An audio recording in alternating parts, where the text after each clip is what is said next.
regardez-moi ça.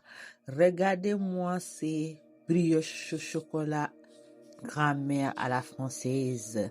Recette française. Tu as besoin de la farine, du beurre, du sucre vanille, de laurier, un peu de sel, du levure boulangerie et des œufs et des pépites de chocolat. Tu prends un peu de sel avec du levure boulangerie, tu les mélanges avec du lait tiède, tu les laisses 5 à 10 minutes. Ensuite, tu prends la farine, tu rajoutes le sucre vanille, le sel, tu les mélanges bien. Ensuite, tu rajoutes le beurre qui est fondu. Ensuite, tu rajoutes les œufs. Ensuite, tu mélanges bien et n'oublie pas le levure boulangerie que tu as même mis à côté de 10 à 5 minutes. Ensuite, tu remis très bien. Maintenant, c'est à toi de travailler parce que ça demande la main et c'est le secret de cette pâte.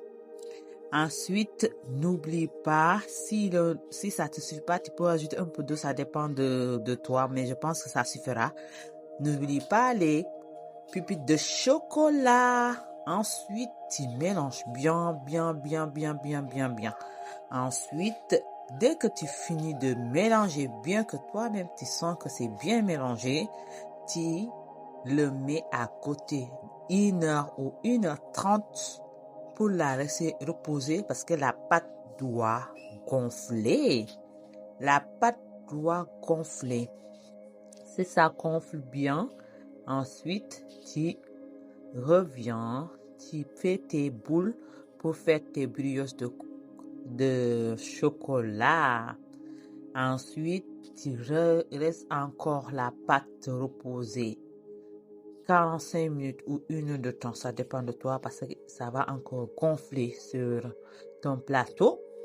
Ensuite, tu le mets au four à 180 degrés, 20 à 30 minutes.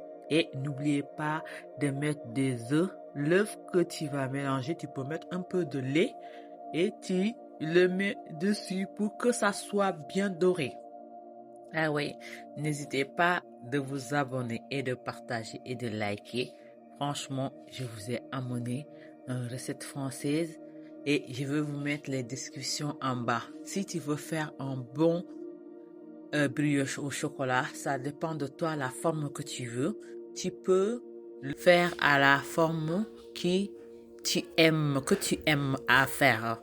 Franchement, n'hésitez pas à le mettre dans votre favori, le partager. Regardez-moi ça, regardez-moi ce doré. Oh my god, le goût de ça, mes bébés. N'hésitez pas à le faire à la maison car avec la cuisine de Kumba, maintenant, vous allez avoir tellement de recettes que vous allez être trop content. Regardez-moi ça, c'est tellement mignon. N'hésitez pas à essayer ça à la maison pour pouvoir le faire.